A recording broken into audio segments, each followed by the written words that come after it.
আসসালামু আলাইকুম রহমতুল্লাহি ওবরাকাত। গভীর রাত।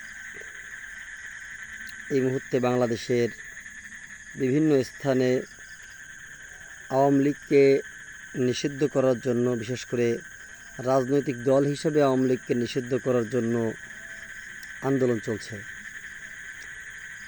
এই মুহূর্তে আমি কিছু কথা, কিছু বার্তা আপনাদের সামনে পেশ করতে চাই। এটা চিন্তা করেই গভীর রাতে আমি আপনাদের কাছে উপস্থিত হয়েছি। আমি দেখতে পেয়েছি অনেকেই, বিশেষ করে আমাদের বিএমপির কিছু ভাইরা এবং আমাদের কিছু সুশীল ভাইরা ঘুরিয়ে পিছিয়ে পেঁচিয়ে একটা কথা বলার চেষ্টা করছেন যে আওয়ামী লীগকে নিষিদ্ধ করলেই সমাধান হবে না, কেন রাজনৈতিক দল হিসেবে নিষিদ্ধ করা হবে, বিভিন্ন কথা।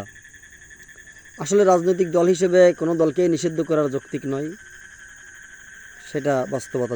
জনগণ যাদেরকে ভোট দেবে তারা ক্ষমতায় আসতে পারবে, আর জনগণ যাদেরকে ভোট দিবে না তারা ক্ষমতায় আসতে পারবে না। সুতরাং নিষিদ্ধ করা না করার কিছু নেই। কিন্তু প্রশ্ন হচ্ছে,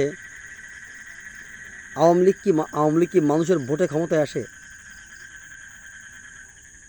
আমার অনেক আওয়ামী লীগের বন্ধুও আছে, আমি তাদের সাথে ভালো ব্যবহার করি, এখনও করি।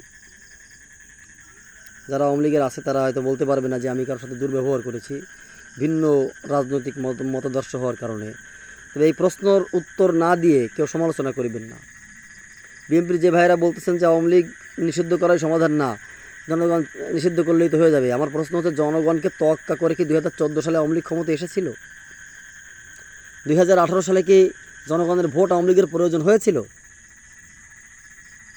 নমিনেশন দিলেই তো চেয়ারম্যান, নমিনেশন দিলেই মেম্বার, নমিনেশন দিলেই সে এমপি, নমিনেশন দিলেই সে উপজেলা চেয়ারম্যান, নমিনেশন দিলেই সে বিভিন্ন পদ পদবি পেয়ে যেত। তাহলে ফাইনালি কী দাঁড়ালো? ফাইনালি তো বাস্তবতা এমনই হলো যে এই আওয়ামী লীগ দলটা আসলে জনগণ নির্ভর দল না। এই দলটা হচ্ছে মূলত ভারত নির্ভর, চক্রান্ত নির্ভর দল। তাদের ক্ষমতায় আসার মুখের বক্তব্য হচ্ছে জনগণের ক্ষমতায়ন, তাদের কর্মকাণ্ড হচ্ছে ষড়যন্ত্রের ক্ষমতায়ন।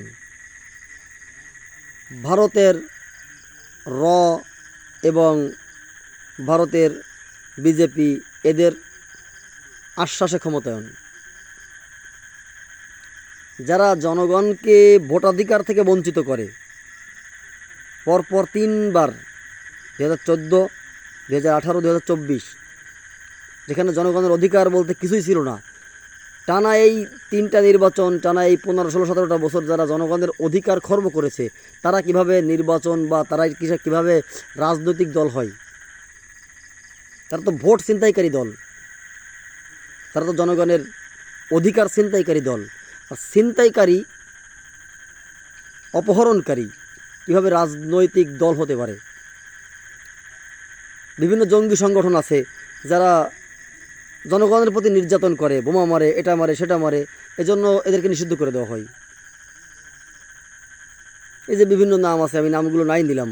এইসব জঙ্গি সংগঠন যদি জনগণের অধিকার খর্ব করার কারণে নিষিদ্ধ হয়, 2014 সালে বাংলাদেশের 18 কোটি মানুষের ভোটাধিকার যারা ছিনতাই করেছে, যারা মানুষকে ঘর থেকে বের হতে দেয়নি, তারা কেন জঙ্গি হবে না? যারা 2018 সালে বাড়ি থেকে বের হতে দেয়নি, আমরা তার প্রমাণ, চাক্ষুষ প্রমাণ।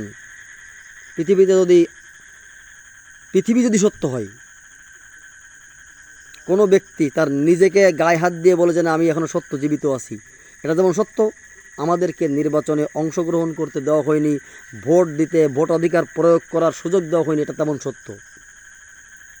যারা মানুষের অধিকার খর্ব করে তারা যদি জঙ্গি হয়, কেন আওয়ামী লীগ জঙ্গি হিসেবে নিষিদ্ধ হবে না? আওয়ামী লীগকে তো জঙ্গি দল হিসেবে নিষিদ্ধ করে দেওয়া উচিত। জামায়াত নেতাদেরকে ফাঁসি দেওয়া হলো, প্রত্যেকটা মামলার ডিটেলস আমার কাছে আছে, কি নিকৃষ্টভাবে তাদেরকে ফাঁসি দেওয়া হয়েছে, চিন্তাও করতে পারবেন না আপনারা। আইন সংশোধন করতে করতে করতে করতে আইনের একেবারে বিষ মেরে দেওয়া হয়েছে। সাক্ষীকে জেরা করবে, জেরার আগে প্রশ্ন বলে দিতে হবে, আরে ভাই, জেরা করলে যদি প্রশ্ন বলেই দিই 3 দিন আগে, তাহলে জেরা আর করবো কেমন করে? সাক্ষী কোর্টে আসে না, ম্যাজিস্ট্রেটের কাছে যে সাক্ষী দেয় সেই সাক্ষ্যই গ্রহণযোগ্য হয়ে যায়। ম্যাজিস্ট্রেট যদি বানায় বলে ওটাই ঠিক আছে, এটাই বাস্তবতা। এই সমস্ত লোকদের যখন ফাঁসি দেওয়া হলো, তাদের সন্তানদের করুণ কান্নার কারণে তো এদেরকে আওয়ামী লীগকে নিষিদ্ধ করে দেওয়া যায়।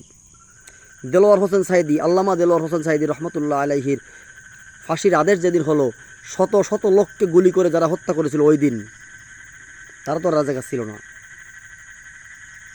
তাদের একদিনে 1 থেকে 150 লোক যারা হত্যা করেছে, বাংলাদেশের কোনো জঙ্গি সংগঠন আজ পর্যন্ত একদিনে 1 থেকে 150 লোক হত্যা করেনি।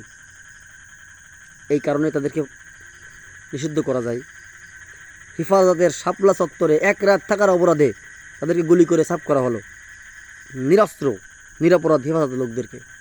কিন্তু গণজাগরণ মঞ্চ মাসের পর মাস কিন্তু ওই সে আমি যা মনে নেই, আমার নামটা হচ্ছে শাহবাগে ছিল। কেন তাদেরকে নিষিদ্ধ, তাদেরকে কেন মাইর দিয়ে উঠা দেওয়া হলো না?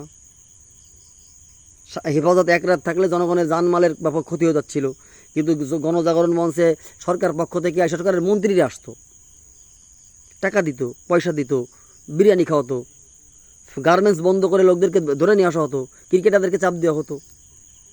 সুতরাং গভীর রাতে আওয়ামী লীগের ভাইদের জন্য সমবেদনা, কারণ অনেক বন্ধুবান্ধবও আছে আওয়ামী লীগের, কারণে অকারণে থেকেই যায়। কিন্তু কষ্টের কথা হচ্ছে আপনাদের নিষিদ্ধ হওয়াই উচিত। কেউ যদি রাগ করে থাকেন আমার এই কথাই, আমাকে ফোন দিবেন, আমার মেসেঞ্জারে নক দিবেন, আমি আপনার কাছে যৌক্তিক আলোচনায় বসবো। আমি আক্রমণাত্মক কোনো ব্যক্তি না, যে না আপনি কথা বললেন আপনারা ধরে দেবো, 2 ঘাড়ে ধাক্কা দেবো, তা না। আসেন আলোচনায় বসি, যৌক্তিকভাবে যদি প্রমাণ করতে পারি যে আপনাদের আসলেই নিষিদ্ধ করা উচিত, তাহলে আর কথা বলবেন না লজ্জা থাকলে। এবং এটাই চাই, আওয়ামী লীগ নিষিদ্ধ হোক। আওয়ামী লীগ নিষিদ্ধ হওয়ারই কথা। আমি পরিশেষে পবিত্র কোরআনের সেই কথাটা, সেই আয়াতটা বলতে চাই, যে কথা রসুল সাল্লাল্লাহু আলাইহি সাল্লাম মক্কা বিজয়ের পরে মদিনা থেকে মক্কায় গিয়ে মূর্তিগুলোকে যখন লাঠি দিয়ে আঘাত করে করে ধ্বংস করছিলেন, আর বলছিলেন যা আল হক ওয়াজাহাকাল বাতিল ইন্নাল বাতিলা কানা জাহুকা। সত্য এসেছে, মিথ্যা বিলুপ্ত হয়েছে। প্রকৃত অর্থে বাস্তবেই মিথ্যা তো অস্থায়ী, বিলুপ্ত হওয়ারই জিনিস। সুতরাং আওয়ামী দুঃশাসন ধ্বংস হয়েছে, সুশাসন কায়েম হয়েছে আমি বলবো না, হচ্ছে। আর সুশাসন কায়েম করতে হলে আওয়ামী লীগের মতো জনতার অধিকার খর্বকারী দলকেও ধ্বংস করা বা নিষিদ্ধ করা উচিত বলে আমি মনে করি। আল্লাহ হাফেজ। বাংলাদেশ জিন্দাবাদ। বাংলাদেশ ইসলামী এবং অনইসলামী ছাত্র জনতা জিন্দাবাদ। সকল ধর্মের মানুষ এই দেশে শান্তিতে বসবাস করুক, সেই কামনা রেখে আজকের মতো শেষ করলাম। আসসালামু আলাইকুম রহমতুল্লাহ।